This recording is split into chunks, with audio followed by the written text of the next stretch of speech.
Okay, let's dive into this. Welcome to This Explainer.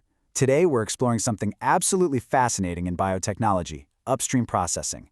Think of this as the incredibly delicate, highly precise task of growing a super-sensitive exponential crop. Only, instead of planting seeds in a field, we're starting with a single tiny frozen vial of cells, literally no bigger than your thumb, and cultivating them into a massive commercial production batch. Our entire focus today is strictly on how we get these cells to wake up, thrive, and produce our target molecule. Here's our roadmap for today. We'll be hitting the seed train journey, choosing a bioreactor mode, monitoring critical process parameters, tackling the challenge of scale-up, and finally, harvest and primary recovery. Basically, we're going to follow these cells strictly up to the point of harvest, intentionally setting our boundaries and stopping right before any downstream purification begins. Let's get right into it. Section 1. The seed train journey. All right, so it all kicks off with step 1, the vial thaw, where a working cell bank vial is basically brought back to life. But listen, you can't just throw a tiny vial of cells into a gigantic production tank. No way. They would instantly be lost and just die. Instead, we use a process called seed train expansion. It's kind of like a biological staircase. The cells are expanded stepwise into progressively larger vessels. Each step gives them the necessary time to recover, multiply, and reach a critical mass before they're moved to their next, slightly bigger home. By the time they hit the inoculum preparation stage, we're doing a final, really rigorous check of their health, viability, and density. Only when they are perfectly healthy and at the exact right concentration are they transferred into the main production bioreactor, which sets us up for the eventual harvest. Section 2. Choosing a bioreactor mode. Let's move to and see how this builds. So, we've nurtured our cells through the seed train, and now we're at the main event, the production scale. When it comes to large-scale cultivation, manufacturers basically have 3 operating modes to pick from, and each has some very real problem-solution trade-offs. First up is batch mode. The concept here is super simple. You dump all the nutrients in right at the start and let the culture run to completion. The trade-off? Well, it's really straightforward, but your yield is pretty limited, because the nutrients eventually run out and waste products build up. Next, we have fed batch. Here, nutrients are added incrementally during the run. This stops the cells from starving, but also keeps them from getting overwhelmed. You get much higher yields, but you're taking on the challenge of managing very precise feed timing. And finally, perfusion. This mode continuously pumps fresh medium in while simultaneously pulling spent medium out. It gives you a sustained culture over much longer periods, but man, it introduces significantly higher operational complexity. To put this into perspective, let's look at a quick case study featuring a fictional company called Northlake Biologics. When they were developing their antibody process, Northlake had to weigh these exact trade-offs. They absolutely didn't want the low-yield limitations of a simple batch run, but they also really didn't want to deal with the extreme operational headaches of a continuous perfusion system. So they landed right in the sweet spot, picking a fed batch culture to perfectly balance their desired yield against keeping daily operations relatively simple. Section 3. Monitoring critical process parameters. Okay, so now that we have this massive bioreactor full of cells humming away, how do we keep this incredibly sensitive crop happy and thriving? Think about this for a second. In a highly regulated manufacturing plant, what actually distinguishes a quote-unquote critical process parameter from an input that's just routinely monitored? Is it just about how expensive it is to control? What do you think? Well, the answer is all about the evidence. A critical process parameter, or CPP, is defined as a process input with demonstrated variability that can actually shift a critical quality attribute, like the potency or the purity of your final biologic, completely outside its acceptable safe range. This means that things like precise feed timing or specific environmental variables, they have to be explicitly linked by hard scientific evidence to the product's quality. You don't just assume a parameter is critical by default. It literally earns that status through data. Minor facility-level variables that have no proven link to the product are simply non-critical inputs. To keep these CPPs and our overall cell health in check, manufacturers are constantly monitoring a whole suite of physical factors. Mixing is absolutely crucial. It distributes nutrients and keeps cells suspended. But it has to be gentle enough to avoid generating excessive shear stress that could literally rip the cells apart. We also watch mass transfer really closely, ensuring oxygen and other gases move properly from the surrounding gas phase into the liquid culture. On top of that, temperature, pH, and dissolved oxygen are monitored round the clock. Oh, and get this, foam management is a massive deal.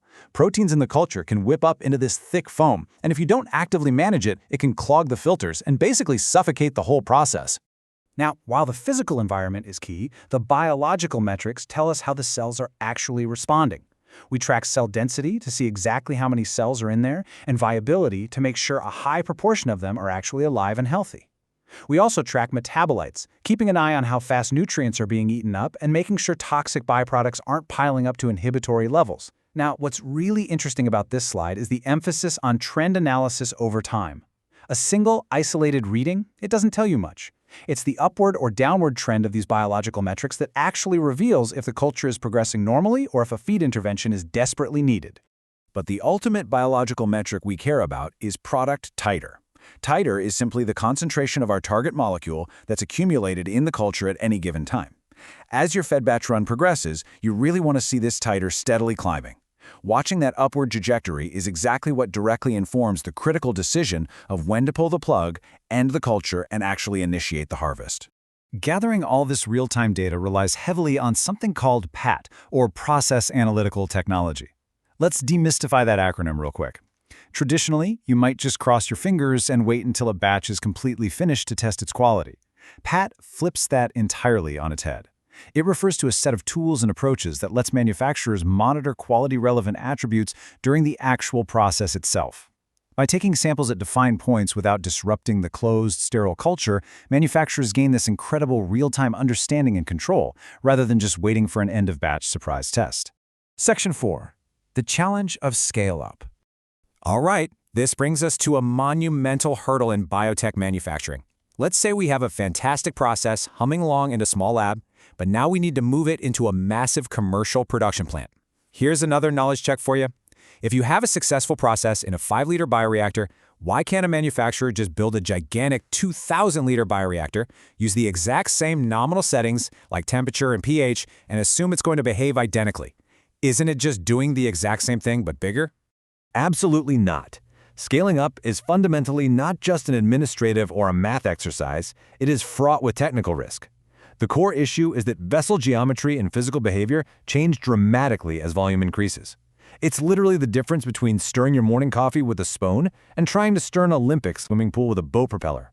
The physical environment is completely altered. Even if your settings stay exactly the same on paper, the way liquids mix and the efficiency of gas transfer alter completely in a bigger tank. A larger vessel might have dead zones where the mixing just doesn't reach, causing localized starvation, or it might require so much agitation to mix that it creates lethal shear stress for the cells. So how do we mitigate this massive risk? The solution heavily relies on scale-down models. These are small, highly representative versions of the large process that we use to run experiments efficiently and cheaply.